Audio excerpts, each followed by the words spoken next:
Welcome, everyone. I'm Kristen Eshelman. I'm Vice President for Library and Information Technology at Trinity College. We are so glad you have joined this book talk in our series on academic innovation and the public good. These are monthly online conversations about the future of higher education and how to change it for the better.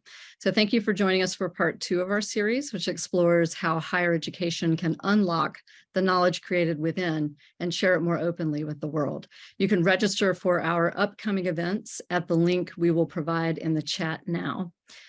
This series is co-organized by Stanford Digital Education and Trinity College, and I'm particularly grateful to our contributing partners at the Davis Center for Innovation in Teaching and Learning at Bentley University, Brown University School of Professional Studies, Dartmouth College, Mount Holyoke College, Notre Dame Learning, the University of Michigan Center for Academic Innovation, and the University of Pennsylvania Online Learning Initiative, as well as more than 10 co-sponsors. If you would like to join us in making this series happen, please do reach out. Each event features a prominent author in conversation with a practitioner colleague, and our goal here is to help translate cutting-edge ideas from research into practice in classrooms or in policies or technologies. If you'd like to buy a copy of tonight's book and the other books in our series, please visit the link we will put in the chat now. All purchases support local bookstores selected by our authors in our series. And with that, I am pleased to introduce today's authors, Olatunde Sobomehin, CEO and co-founder of StreetCode Academy, an organization that offers free tech classes to communities of color. He has taught classes at the Stanford House Center and the D.school, and Sam Seidel, the K12 Lab Director of Strategy and Research at the Stanford D.school. In their book, Creative Hustle, Blaze Your Own Path and Make Work That Matters, they urge readers to develop their creative talents, articulate goals that resonate with their values, and then connect the two with persistence and passion. Olatunde and Sam will be in conversation with Seth Markle, Associate Professor of History and International Studies and Director of International Studies at Trinity College. Seth is also the faculty advisor to the annual Trinity International Hiphop Festival. Thank you, Olatunde, Sam, and Seth, for joining us tonight. We are so grateful to you for being part of this series. Before we begin this conversation, I want to briefly outline the format of tonight's program. Olatunde and Sam would love to hear what you are interested in, so please submit your questions using the Zoom Q&A button at the bottom of your screen over the course of the event.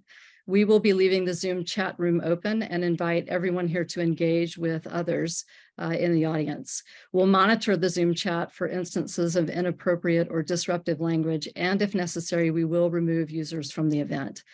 Auto-generated captions for this conversation are enabled. You can see them by clicking the Show Captions button in your meeting toolbar, and we will provide edited captions when we make the event recording available at a later time.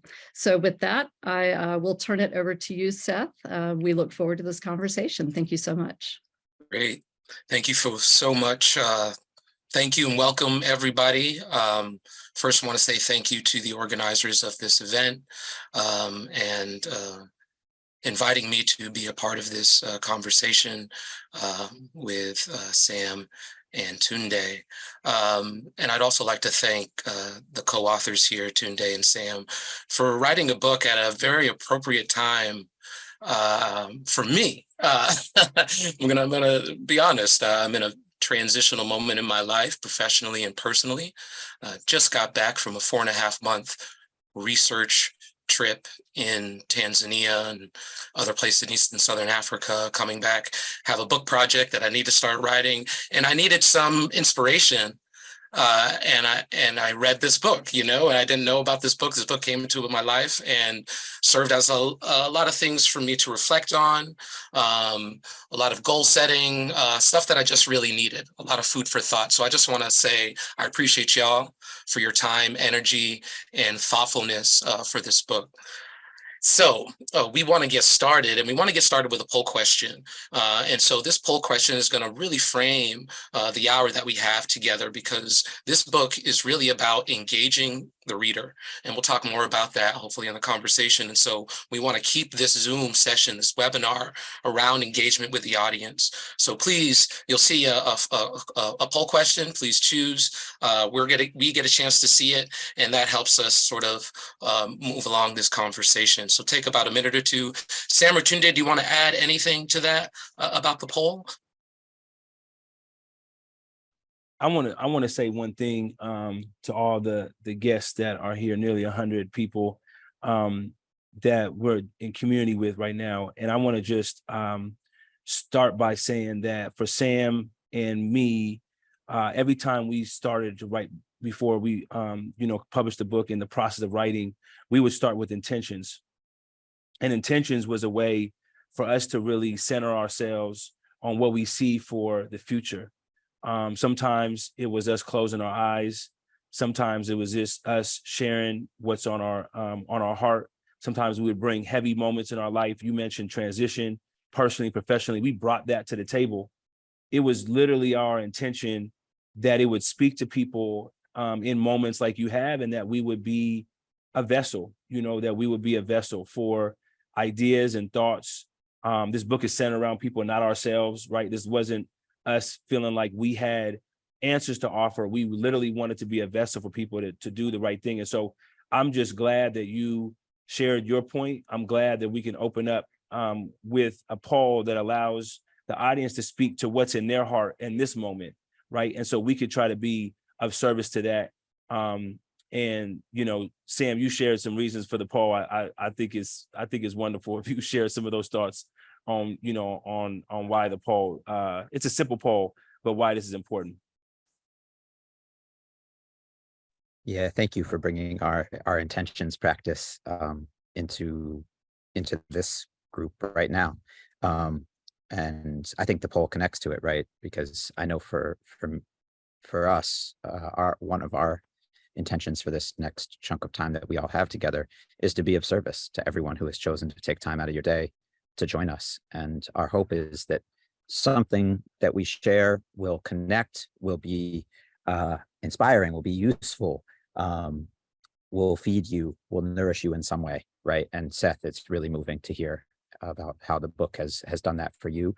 Our hope is the book does that for everyone who picks it up in one way or another, but focusing on this hour, we want so badly to be able to show up for y'all in that way, and for you to come off of this feeling like there's more fuel in your tank, not less, feeling like you have some pieces to carry forward. And so the poll is really just a way for us to understand a little better how to aim as we have this conversation. We'll touch on all the points on the poll one way or the other, but it can help us lean a little bit. And so Seth and Tunde and I appreciate you all participating. I think the other piece that I'll just note is, like, we want this to be participatory.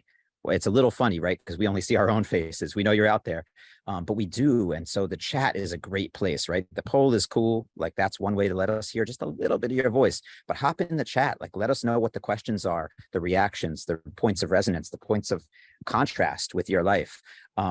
I promise you, the more you engage, the more we engage, and the more the conversation gets dynamic. So I guess if I could foist an intention upon everyone who's joined us, it would be to not see this as a passive recipient activity entirely, but to at least pick one or two moments where you jump in and contribute.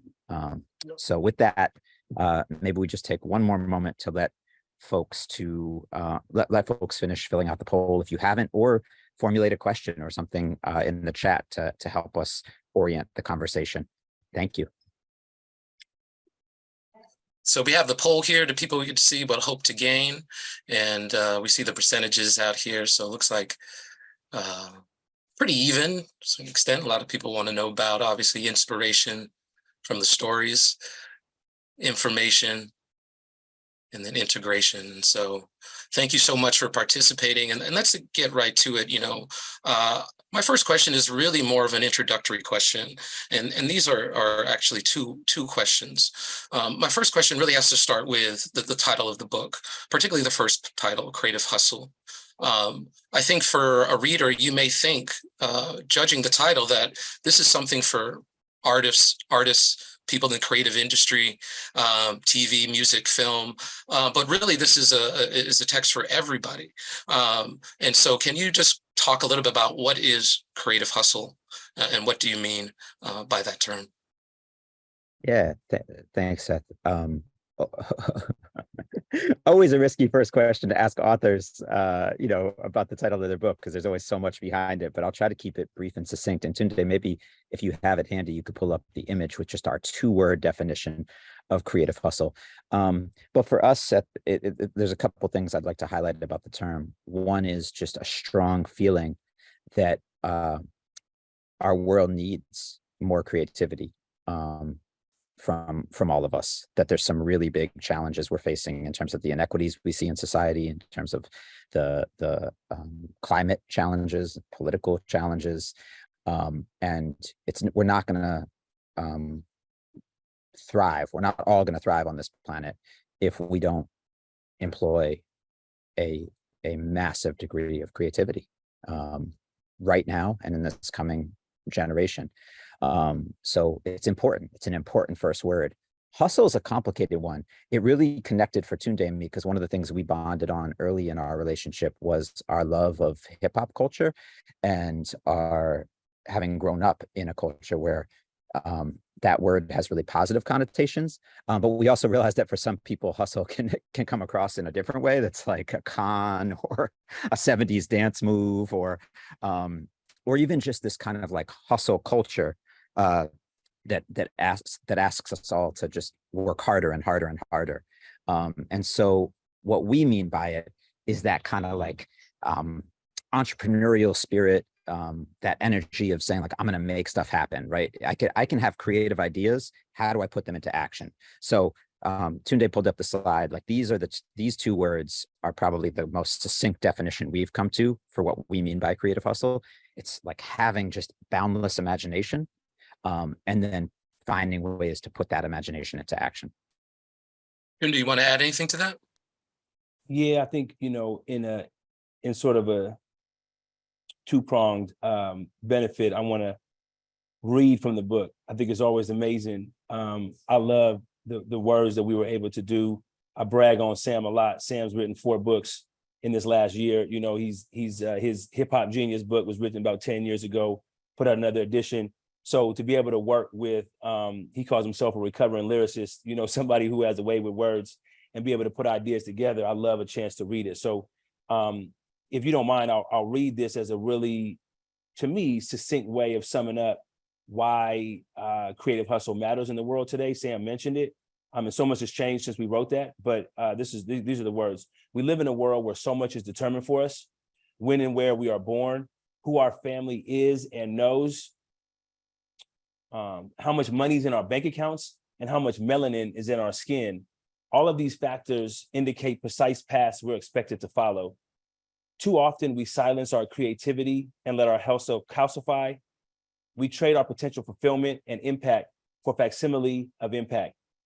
Human beings have always used creative problem solving to survive. Let's explore how it can help us thrive. I had to go off memory. Some of it was being chopped up by our chat, but that to me did a couple of things. First, it spoke to, I think, something that, Sam had mentioned. When you grow up, sort of in the periphery, and you grow up in neighborhoods and in systems where you're used to pushing through, creative hustle is almost like a necessary way of life, right?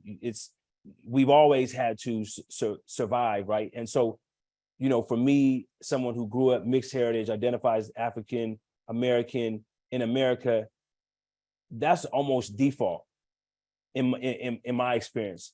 But what that kind of opened up, and by talking to so many people, it was no matter who you were, right? You could be in any lane of society, and so many of us feel like, man, that's speaking to me. I'm expected to be this. But creative hustle is about busting out of that. And it's not busting out in a little bit. No, we're busting out to live to the fullest. And so the creative is like, with that imagination, speaks to like really thinking big. I mean, this is a bigness. We should leave out of here inspired, because the stories that we're telling are stories of people who, man, you were on that track, but you went on a whole nother freeway. by busting out of that. And then it didn't just happen because you dreamt it. It happened because you took action, right? And what I think Sam spoke to in the beginning of like the intention of everybody on here in some form or fashion, right, has a lane that they're in. Yes, they're gonna want to bust out of that, but also can you take action in whatever job you're in, or whatever life you're living, right? In whatever season you're in, can you take some form of action? And we saw creative hustlers who did both, thought big, dreamt big, used creativity. I'm not who you think I am. And then also took some action on that on a daily, consistent, and seasonal. Sometimes you didn't have the energy, sometimes you did, right? But somehow you were always going to push through and take some action. Yeah, so let's build off of that, because you answered my other introductory question about hip hop. Hip hop flows throughout the book, from references to rappers, hip hop artists who have been really successful, to the way the book is designed. Even the graphic design of the book has a lot of hip hop aesthetic to it. And then you two both in being involved in hip hop education, working with young people in hip hop generations. So for me, there's this hip hop sort of framework, or this underlying hip hop sort of theme running throughout the book. And I think it speaks to both of you coming from and identifying with that culture like myself. So I really appreciated that. But getting into the meat of the book here, right? Because we don't have so much time. These 9 stories, and even our audience members were interested in the inspirational 9 creative hustlers that you profile.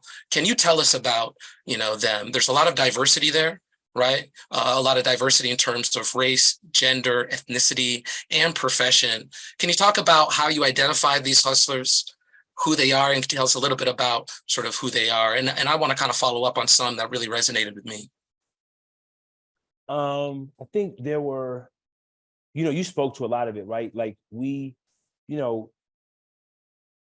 I want to speak to the origin of the class a little bit, and then origin of the book. Could we start with the origin, and then we'll kind of talk a little bit more about the. I'll go shortly into the origin, and then I'll kick it off to Sam and talk about sort of how we compiled that 9. But Sam and I got together. We had this love. We both kind of traversed different worlds, right? I had one foot as a graduate of Stanford University. I'd spent the last 20 years of my life serving and being in community with East Palo Alto, which is on the on just a mile away from Stanford University, but could feel so distant at times.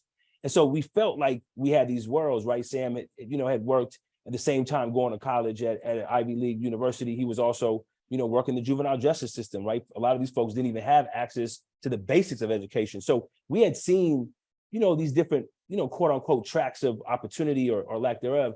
And so we both had a passion for bridging those worlds. Like those are more alike than we know. And we said, like, how could we teach a class? And Sam, as the director of the K12 Lab, thought it was a brilliant idea to say, I want to teach a class that's different than any other class in Stanford's campus. I want to have half the students come from your community in East Palo Alto and StreetCode Academy, which is the nonprofit that serves East Palo Alto community. And that was a drastic vision, because we had been involved in classes before, but it was always 1 or 2 spots. This was like, let's make up half the class. Brilliant idea. We thought, what could this diverse group of folks, right? We serve people of all ages, not just youth, right? So what is this going to look like? This diverse, we had 100 applicants from Stanford University. We grabbed a handful of students, about 30 students, 15 from both sides came to this class. And we had to think about what would resonate, right? And there was not one track. There was a diverse, we started off with a diverse set of perspectives, ages, thoughts, races, backgrounds, dreams. These were all like, how do you make something? And one thing that stood out that I hope came across in the book was, man, we're similar in that we all want to break out of these tracks. We all want something new and fresh, and we all want to do it. And what are those things, right? We all have dreams and gifts. We all have goals. And we found this sort of arc that to get from gifts to goals, you need principles, people, and practice. And that was that diversity, and like the diversity of showing that we're all kind of on this same path. How broad could this really relate to? When we were asked to write a book, we said we want to show that. And Sam, maybe you can put some color onto how we chose those 9 folks. Yeah, and I also want to shout out that, first of all, thank you for everything you just shared today. It always kind of gives me chills to think back on how all this started, right? Because it definitely wasn't like premeditated, we're going to write a book. It really came out of everything Tunde just shared. And it's been such an incredible journey. Just really grateful for it. One of the questions that popped up in the Q&A box was, can you give us some important advice in life that you have learned? And I think it really pertains to what you were just sharing, Tunde, because I think one of the things that you and I connected on was like, to whatever extent we've had any success and been able to move in the world in some of the ways you were just describing, breaking out of the tracks that were determined for us and doing things a little bit different, being inter or multidisciplinary, hybrid in our work and lives. You and I both were so clear when we first connected how much we learned from the people around us and how lucky we feel to have the communities that we have in our lives, right? So part of it for me was like, when we first started talking about how could we possibly teach this? How could we learn it ourselves even more? And how could we teach it? We started talking about some of the people who have taught us, right? So you mentioned right off the bat, Squint, who's in that first section of the book. I mentioned in that first conversation, Bryant Terry, who's in the second section of the book, right? So some of what was going on was like us recognizing how lucky we are to have these people in our lives who have taught us so much, given us this important life advice, and just wanting to unlock that for others, right? Saying like, man, the world would be a better place if everyone got the time with Bryant that I've gotten, that everyone got the time with Sarai that you and now I've gotten, and so on with all of the folks who are featured, and many folks who didn't get to be featured in quite as prominent a way in the book, but who have been so influential to us and so inspirational and put us on to so much.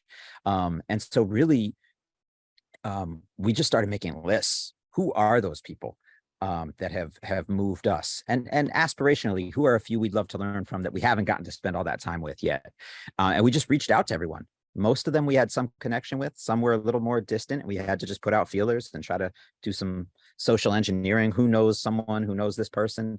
And started interviewing those folks and asking for their advice. And just because I want to respond to the question in the chat, I'll just say one thing. There was a couple things that we just heard across the board. One was, you have to know what your principles are that guide you.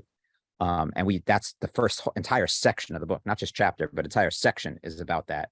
The next is, you have to know who your people are. That's the second entire section of the book. And the third is, you have to be deliberate about your practice. That doesn't mean you have to do the same thing for 30 years straight.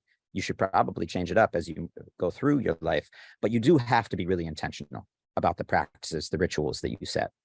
So those were like, no matter who we talked to, what industry they worked in, what age they were, how they identified, all these things, we heard those consistently.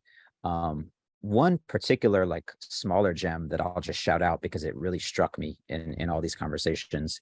I don't think it was every single person, but almost everyone talked about the power of writing things down.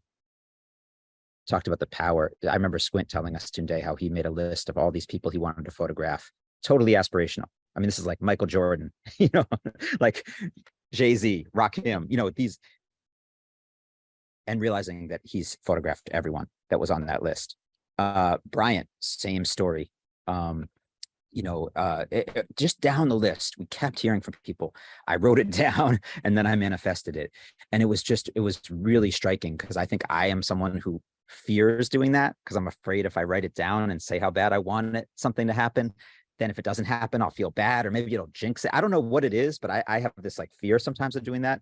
And I've really turned a corner on that because of all these stories. So just wanted to speak to that particular question in the chat, and also just give a huge shout out to all of the folks we talked to who have inspired us and who we got to learn from in this process. I imagine it was difficult to narrow it down. You mentioned sort of these three things, right? The establishing your code, those principles, creating your network or knowing your network, and then creating these rituals. Now, I engaged, like one of the things I really loved about this text is this active participation in the reader. Although this is 100+ pages, it's not a quick read. After each part, I had to sit down and reflect, because you're asking questions to the reader on sort of reflecting on their goals. Now, the most difficult thing I'm going to share for me, and I'm wondering if this is something that you're getting from others, is the most difficult thing for me to do is to talk about and identify my gifts, what you call naming gifts. And that's so hard, because I'm somebody who likes to think about what I'm lacking as far as skills and focus on building that without thinking about the skills that I have and trying to either hone or harness them. So it was very, very challenging to think, but you can't actually go from principles doing these three things without actually talking about your gifts. So can you say a little bit more about the importance of naming your gifts? Go ahead, Sam, and then I'm gonna pull up the one pager that he's talking about and speak to some of my personal experience. Oh yeah. So part of what Seth, I think part of what you're talking about is that this book is also it's a class. It's a book, but it's like we tried to structure the whole book to inspire folks to take action, right? So to that point, there's even like after each section, there's these moments where we actually turn the book sideways and give some prompts and say like, what are your principles? Or, there's one, speaking right to what you were just talking about, Seth, around gifts, right? So what are your gifts? What are your goals, right? And you're so tapped in, Seth, having done a lot of workshops beyond the initial class that Tunde was talking about. This is the hardest for people to name, is what are my gifts? And so a couple things that we've found to be helpful in unearthing our gifts. One is to let go of the notion that gifts are things we were born with or that come easily to us, and to redefine it a little bit to say, they may be that, but they're also the things that for whatever reason we feel compelled day after day to come back to, right? And they might be like the things that are hardest for, I once heard a quote, I don't know who said it, I'm sorry, but they said, writers are people for whom writing is harder than everyone else. And I love that, right? It's like, that's why people get good at it, because they keep trying and it drives them nuts, right? They don't just hit some keys and move on. And that's what makes them a great writer. What are the things that you come back to over and over, even though they are hard? Those can be your gifts. Another way of approaching it is, what do people compliment you for? Like I might say, oh, I'm not a good writer, but I did just hear Tunde say he loves my words. So maybe I write that down. I'm not fully owning it, but I'm just acknowledging that other people have said it. And then third, when we do this in collectives, when we facilitate workshops and teach classes, we ask people to borrow from each other, right? So once I write down a few and you write down a few, we might share with each other like what each of us wrote down, because you might have written some stuff down about how you show up in your family that didn't even occur to me to think of as my gifts. And maybe I don't show up the exact same way in my family, but it sparked something for me of like, oh yeah, I don't do that thing Seth does, but I do actually do a lot at home. And I want to like talk about that. I feel I'm proud of that. So those are 3 ways in. But I mean, if nothing else, I think asking people around you, right? It's a great prompt to say like, hey, I'm doing this thing for this creative hustle class or book or whatever it is. And I got to write down some gifts, and they told me to ask, some people I trust, and you're one of them, and see what people say. So I hope everyone will do that. And I think you tapped into it, Seth. It's a essential part of this process. Tunde? Yeah, so I just wanted to, point out one thing. There's this on the slide, you'll see this sheet, this one page often is referred to in the book, right? This is what you're coming back to, this exercise you're coming back to. We oftentimes facilitate this with several groups. And you're right, in all the groups, right? Gifts is that hardest part. And Sam gave a lot of great examples and centered or finished with that one of just doing it in community. I love the class of 5th graders that we did this exercise with. And the 5th graders didn't know where to start, right? How do I even think about what I'm good at? I know what I love, and we went with there. But then to have the 5th graders begin to compliment each other, you just saw people light up, on how they were received by their peers or received by their teachers or other adults. And even instantly, you can tell somebody by the way they light up a room, or the way they express themselves in their clothing, or what they're interested in on the side of their backpack. Like you could see that there's interest in gifts that are calling them, right? As Sam mentioned, what do I get called to, that show up, and I love that. You see that, like, we'll go on and kind of make this. But one thing that I wanted to mention and just kind of give a personal anecdote is that when we first did the class, it was a shiny 1-pager. It had graphics. You would almost want to laminate it, and we designed it. And we wrestled with whether we should put that in the book, whether we should have it so we could tear it out, or to go with this scrappy thing that you could do with a Post-it note. or that you could do with, and I just want to appreciate everyone in the chat who's been extremely brilliant in the chat. There are things that I'm learning, walking away with. And one of them that I walked away with was just write it on a Post-it note, right? There's a quick and easy way. And somebody say, you know, I'm using my words to describe what I took away from it, but just get loose, release yourself of the pressure. And so we wanted to make a one-pager that was scrappy so you can keep doing this over and over again. And I've now done this about 20 times, that I have about 20 of these gifts to goals sheet. And I see that, man, my goals sometimes change.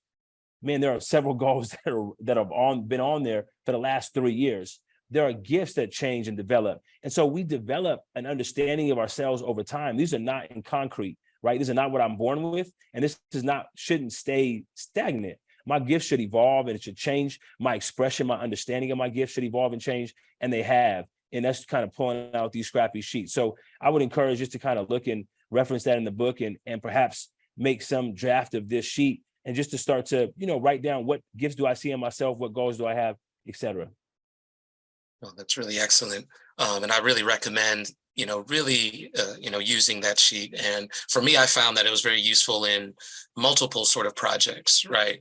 Both professionally and personally, and not necessarily in having kind of a separate one for each, and then kind of seeing how they overlap, things to do differently. I felt like I was taking away a lesson from somebody for a particular project I have in mind, right? So for example, I'll give you an example of someone that really resonated with me was Brian Terry, the chef, publisher. Now I know Brian going back to when he was a grad student, but we kind of, lost touch. And then all of a sudden I saw his first book, and then I've just seen his career explode in what he's doing.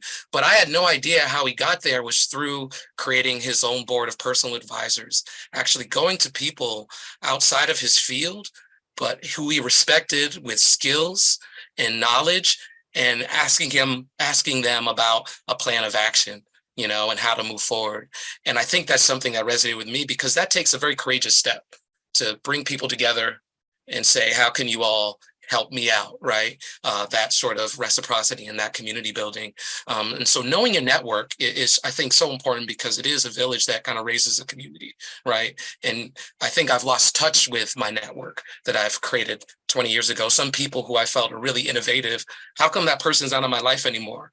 I found myself asking, I need to go back, because that person, that person can benefit, me in a way that helps me grow. And that's another sort of important lesson. Can we, because of time, do want to shift to, and I think based on the chat, people are flowing and talking about this in the context of higher education. And I kind of want to move the conversation to that. You've taught this not only through K-12, but in college, right? To college students. And first, before we get into some of those student outcomes, want to talk about really the state of higher education. Can you share a little bit about the state of higher education and why there is this sort of need for academic innovation, and how creative hustling, or the creative hustle, helps sort of fuel that academic innovation that is sort of needed within the higher education space? And Sam, can we start off with you? Sure, happy to. Man, there's so much in what you just said. I'm having to practice a lot of discipline to not jump back to the beginning part of what you said, which I have so much to respond to. And I also just want to shout everyone out for the lively chat and the Q&A. Like, there's so much to talk about here. We'll all stay on till midnight, and we'll address all of it. No, I hope we can continue the conversation, because there's so much good stuff in here. But to your question about how higher ed, how this all might pertain to or play out in higher ed, and by no means do I feel like what I'm about to say is the answer. I hope I can open up a few areas for us to probe into in this conversation and beyond. But one thing for me is we were talking earlier, and Tunde read that one kind of paragraph from the book about being intentional in interrupting the way that our society currently functions, and interrupting the tracks that we're put on based on our skin color, our socioeconomic status, all of these things. And, I think higher ed has a crucial role to play in either upholding those tracks or interrupting them. And I'm really excited by some of the things that we're seeing. I think that what Stanford Digital Education is doing with the opening up of Stanford credit, Stanford education and credit, right? Like Tunde and I did a cool thing, bringing a bunch of folks in who weren't formally enrolled, but we couldn't give them one thing, which was the credit for that class. And the fact that Stanford Digital Education has figured out a way to specifically open up those learning experiences and credits for Title I students going to Title I high schools, to me is very inspiring. Like that's an example of creative hustle, of saying there's a way that these institutions have worked. We're going to work within them, but we're also going to not just accept the way things have always been. We're going to find some new ways here. And I think we just need a lot more of that. I think we need to make these institutions more porous. How do people flow in? How do people flow out? Like so many of the Stanford's enrolled students who were in that initial creative hustle class that Tunde and I taught have stayed in touch and have talked about how that was the most impactful class that they took. And also, Tunde and I can take credit. The D.school should take credit for creating really amazing kind of learning experiences. And I think it's not lost on me that it was the class that was half StreetCode Academy students, half Stanford students. And I think a huge part of the value was that interconnection. And being able to flow in and out of the campus, in and out of the institutional kind of mindsets and strictures that often we are playing within when we're in any of these institutions. This so happened to be at Stanford, but Seth, I'd be curious. I would imagine the same might be true at your institution and others that you've spent time at. So I think everything we're talking about in the book, I believe, can apply to these institutions and to pursuing an innovation agenda within these institutions. Yeah, and it seems that what you're saying too is this idea around institutions, especially elite institutions like Stanford or Trinity, breaking it down these sort of barriers and having, when you're talking about flow, coming in and out, right? Because some people may think the college or the university space is an exclusive space. And we might find innovation in more inclusivity, right? As far as those who are teaching and those who are sort of taking classes for credit. Definitely see something there. Tunde, do you want to add anything around how you see creative hustle influencing people in the higher education space, whether as teachers, students, administrators? No, thank you. It's a certainly relevant and insightful question. And I'm even probably a little more, even more hesitant to try to propose an answer, right? But I will say that the second part of the Creative Hustle title, I hope can maybe bring some inspiration, right? Make work that matters. I think there was a lot of, when people hear Creative Hustle, and a lot of our students initially came in like, okay, is this going to teach me a side hustle? Is this going to make me some income that's going to help me make some money, all right, or help make a career?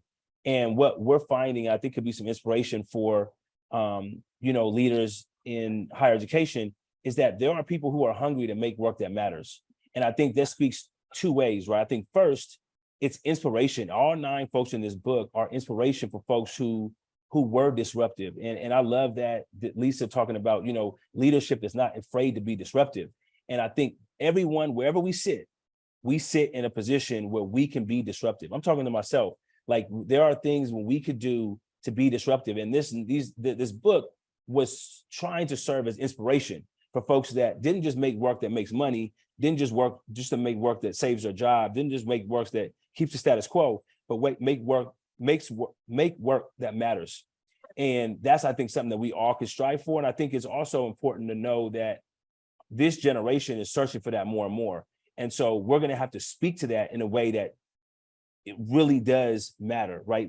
How does universities really matter in the world? And how can I push this agenda? Because in a minute, right, we're going to start peeling off those stickers on the back of our car, right? We're going to start peeling off that polo, because if we're not connected with it in making work that really matters, I don't think it's going to last. And so I think we all have to be thinking about what are the ways that are going to really make real impact. And I've been hoping that Stanford University, as an example, right, sitting next to communities that are looking for and are thirsty for innovation to kind of be models, right? How do you really do that in a way that makes it work, right? I think about Stanford University and the permanence that it has from 100-year privilege that allowed it to have permanence, and a community that sits right by it, right? East Palo Alto, that is threatened by being non-existent, right? We're threatening to even exist next to that university. What could Stanford do to share that permanence, and what could universities do to share that permanence that they've been able to build as an example of making work that matters? Thank you for that. Yeah, go please. Can I share one other? I just want to share one other example from Stanford that I find inspiring, and it's the work of a colleague and friend of ours, Dr. Brian Brown, in the Graduate School of Education.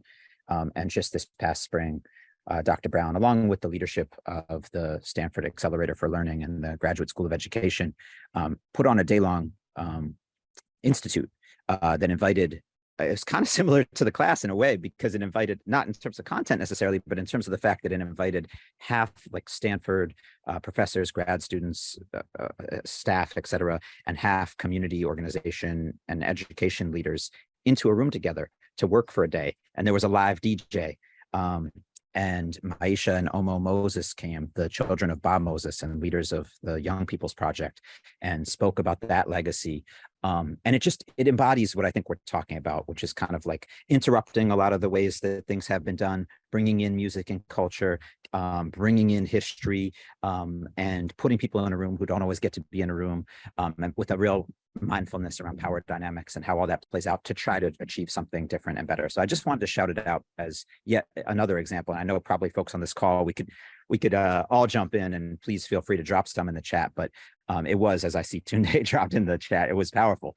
And I think it's important that we name and acknowledge some of the examples of where and how this is happening, as much as we might also name and bemoan all of the things that aren't happening or the work that's still to be done.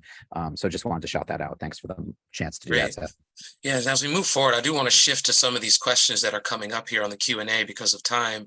And I think it could still allow you to talk about it in the context of higher education or not. So I'm going to leave that sort of choice up to you. But we have one where one is asking for more about advice on how you can push through times of low energy and or motivation. And that question really hit me because as I said at the beginning, I kind of felt like I'm in a transition, and you're kind of in the motion of things as a quote unquote associate professor, a lot of administrative work, kind of boring. I need, you know what I mean? Like very low. How can you get to be, how can you push through those hard times? Yeah. And what can creative hustle, what can the lessons from the hustlers, right? The creative hustlers tell us about pushing through hard times.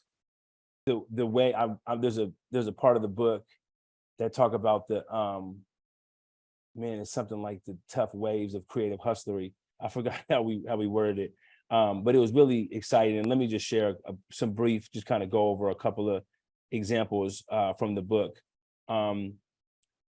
We started the book, when you get this sheet that has gifts to goals, and you have these 3 lanes: principles, people, and practice.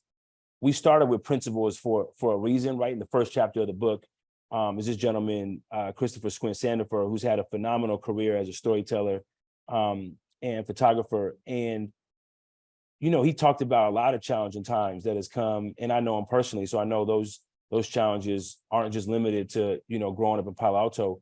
But one of the things that he did to get through those times was to say, like, once I know my principle, I'm going to have a ritual that I'm going to do to remind me of who I am, right? And he holds to this value of love. He's born on Valentine's Day, and that was kind of instilled in him early that he wants to hold on to that value of love, that principle of love. And so he wears red every day.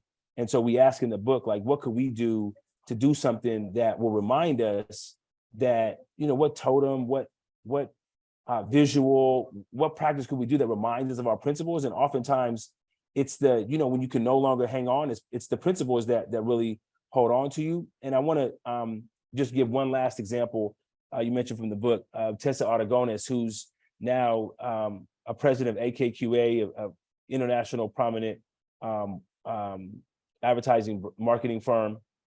And she's worked at GM and Nike and just had a, top 40, under 40 kind of career. And she's phenomenal in every way possible. And you talk about some of that busy work, some of that demand of the professional work, and what grounds her every day. She talks about talking to her mom, and her mom, Filipino immigrants.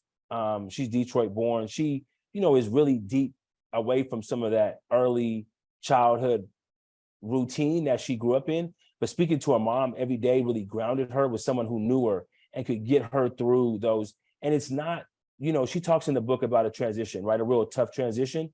And she talked about, some of the things that she wrote down and that she held on to in the design principle to help guide her to the next thing. But I remember her talking about that practice of every day calling her mom, even in the high moments, was an anchor that could carry her in those low moments, right? So it's almost kind of, what could we do now, even no matter where we are in that journey, to prepare us for some of those inevitable, ebbs and flows of life that we'll face.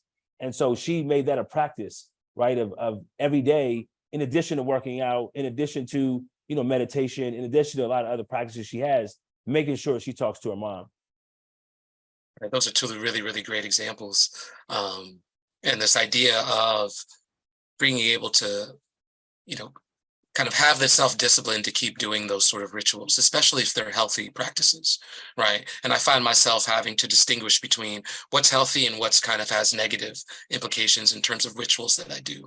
And I think people may not be mindful or conscious or aware that maybe this practice that you think is helpful, maybe need to start rethinking that, in terms of understanding some of the negative consequences and move into some new, healthier practices. And I think the lessons from that section were really, really helpful, especially what you put down, Tunde, as well as like writing in your journal every day, right? Finding that space, especially as a family man, finding that might be hard, finding that space, that quiet time, but making that quiet time is essential to that sort of growth that y'all are talking about through creative hustling. Sam, I wonder if you can answer one of these other chat questions here. This is, it says, I'm often inspired by learning about habits related to gratitude practice. In any of your conversations, sorry, I'm reading from the chat, in any of your conversations for the book, were there any mentions about how gratitude practices impact hustle?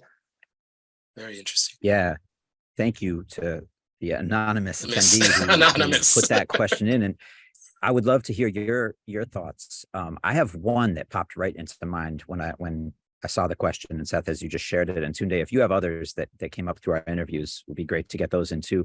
But the one that popped into my mind was actually from the very first class we taught on this.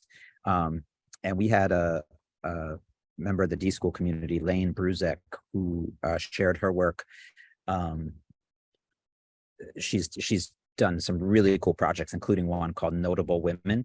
That's like a VR app where you can hold your phone up to any piece of U.S. currency, and the face of the man on the bill is replaced by the face of a woman from history. And then you can access, and you can like move the bill around and the face move. It looks like it's on the bill. And then you can access history. You can learn about who that is and why they were selected to be on the bill. Lane's done a bunch of cool projects, but I just wanted to share that one because it's so cool, and you should all check it out. It's called Notable Women. But she talked about how much of her creative hustle practice is reaching out to people kind of cold, like sending an email to someone or a LinkedIn message or whatnot to someone that she has never met and doesn't necessarily have like an immediate tie to, and how that's opened up such doors for her in creating the things that she wants to create in the world. And I remember her kind of cautioning our students, or just saying like, make sure you send the thank you email, make sure you follow up and appreciate the time that folks have given you and how important that is. So nothing super revolutionary there. It's a thank you email. But I just remember the way she emphasized that point in that moment and how important it felt and how it landed with everyone in the room. Because I think folks were truly inspired when she shared some stories about the doors that have opened by doing some cold outreach, meaning outreach to people she doesn't know. And then the importance on the follow through and the importance on the appreciation, like, was kind of the second and equally important piece of that. So that was the immediate story that came to mind. Tunde, I wonder if you have any others from the folks we interviewed for the book. And I really do mean it, both for the anonymous attendee who asked the question and for anyone else. I would love to hear about gratitude practices that you either hold or have heard about and aspire to hold. It would be great to get those flowing in the chat as well. This is not necessarily a gratitude practice, but I thought it was a gratitude perspective that I thought was really interesting. This chapter title to me, frames one of the many inspirational stories from this sister Sarai Salamanca. And the title is Receive Better So You Can Give Better. And I love it because, you know, it's better to give than to receive. But, you know, so sometimes we don't think about receiving, right? And so her gratitude came in like learning how to receive. And, you know, her story is, to put it extremely simplified, you know, she was told she couldn't, because of her immigration status in America, was told she could never go to college. Now she's an award-winning college student now. She's won and been awarded from the White House her application that has helped over 50,000 people as of a year or two ago. Now I'm sure several thousand more. Other people in similar shoes go on to college. And how do you but she had to receive an alternative gift from somebody else, right? And that took a different perspective of sort of gratitude and receiving that I thought was really powerful. Because so often we're kind of like, yo, let's give, let's feel, but she had to reverse it and say, I had to learn how to receive. I had to learn how to be grateful, right? I had to learn how to be able to get something to be grateful. And that in turn allowed her to give more. Yeah. And that to me was a really powerful, because the motivation is right. Let's give, let's be generous. But that perspective of like, I have to receive too, and I have to learn how to do that will allow me to give better was, I thought, a really powerful one for me. Yeah, the one that came to mind for me with this question was, again, bringing it back to Brian Terry, because he seemed to engage in building his network, in building his personal board of advisors to help him move into this next stage of what he's doing as a chef and a publisher, is that not only he brought them together, but he cooked them food. And he's an amazing cook. He's someone who's talking about bringing Black food culture, you know, into the mainstream and show appreciation about it. But it wasn't just, hey, come over and tell me, you know, take up your time and energy and tell me, you know, what I can do. It was like, taste this food that I'm cooking, right? And that was a gratitude and appreciation to his friends and his community that he built, in terms of them helping him work through his sort of achieving his goals as a chef and a publisher. And Sarai's story, oh my God, what really I took away, what I took away from that story, in addition to what you're saying, Tunde, was how she had this value, and this kind of connects to my next question to the Q&A, where someone asked about expanding more on principles. She had this principle about community, this value of community building, but community building in terms of getting community input in solving community problems, right? This idea of reaching out when she was doing that campaign of like, what's the problem when during the COVID pandemic, what's the problem, right? And she wasn't just, I'm going to have this issue. She actually talked to the people in the community and they came back with that issue. And then she came up with the kind of ideas on solving that issue. So this value she placed on community input, community decision-making, incredibly important for me as someone who does sort of local community engagement. So that's really great. But could you expand more on this question around principles? And that's from one of the questions from our audience is, can you talk a little bit more about that first part? Again, you talked about the photographer, but there's some other creative hustlers that are profiled under that section that also talk about values and principles and why they're important. I mean, there's so much good stuff on this one. It's overwhelming. One that sticks with me is Aisha Curry, who there's a chapter about it in the book, and you know, it's this tattoo that she has of a tree on her arm. You know, Tunde, you mentioned Squints, you know, wearing red every day as like kind of like signal to himself. She put it on her body, right? She like puts this image on her body, and she sees that as like the roots of the tree being her family, you know, firmly, deeply planted, never changing. That's where she comes from. Then her principles are like the trunk of that tree, right? That they're at the center of it, solid, visible to the world. And then the branches stem from there, and those can kind of change with the seasons. Those might evolve over time. And I just thought that was a really beautiful image to help us all think about what are what are our roots, our trunk, and our branches at this moment, and how do those branches, leaves, flowers, whatever else change over time, and also just the way that she chose to put that on our body as a reminder to be able to look down and touch back in with those. So that's another story that I found really powerful, related to principles. Yeah, totally. And she talks about protecting her peace, right? Well, I think I for people mean, in the higher education space, we're so overwhelmed with work, right? That she was protecting her peace by saying it's okay to say no to things, right? And that is so important because people can get stretched so thin and feel compelled or pressured, either internally or externally, to say yes to everything that's asked of them. And they're finding no time for self-improvement or health or whatever. When I read Aisha's story, it was like, yeah, having that ability, that courage to say no, is something that can is a value, is a principle that she holds dear, which I think is really important. All right, what else do we got going on here on the Q&A? I know we got much time left, but if the questions keep coming, we can keep going a little bit. You see this one that just got up. What was the most inspiring story that you have heard? That's a tough one. Yeah. Is there one? How do y'all want to talk about that question? Well, Tunde, do you want to share about the recent story you shared with me about not from the book, but the person who had attended the workshop and what she went on to do? Yeah, that was the most recent, and maybe we can change the question to the most recent inspiring story. Yeah, there you go. Yeah.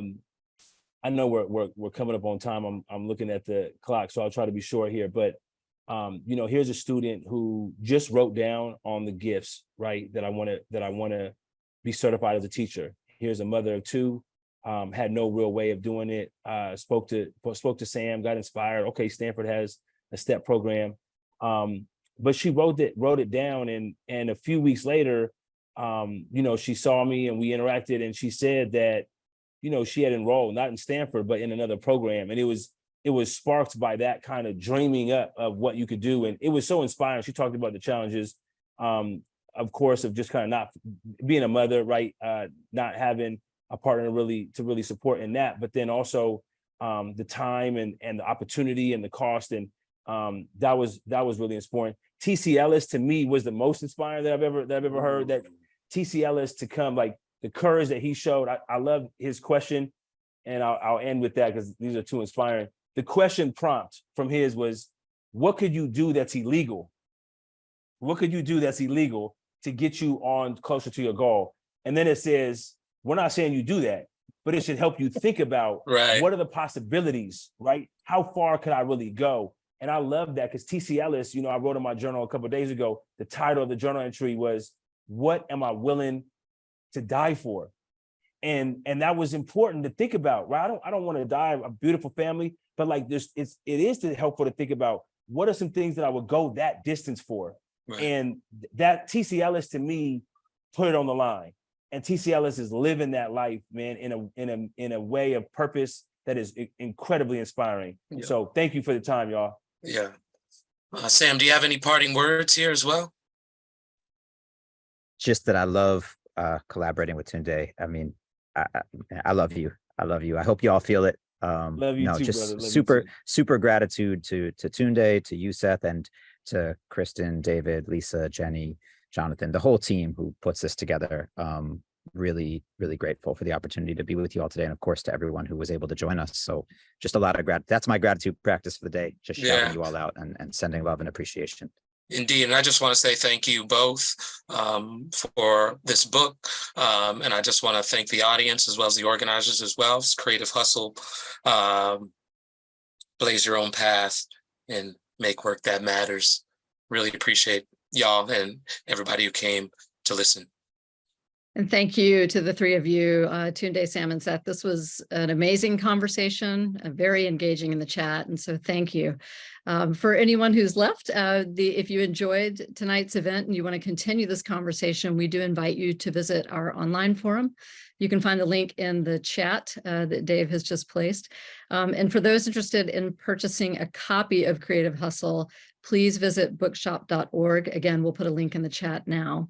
We'd love to know your thoughts about this event and about our series in general. So please complete our user survey. We'll add that to the chat as we're closing. We hope to see you again on September 6th with author Peter B. Kaufman, who will discuss his book, The New Enlightenment and the Fight for Free Knowledge. He will be in conversation with John Walensky, Professor Emeritus at the Stanford Graduate School of Education. Thank you again, everyone, for attending.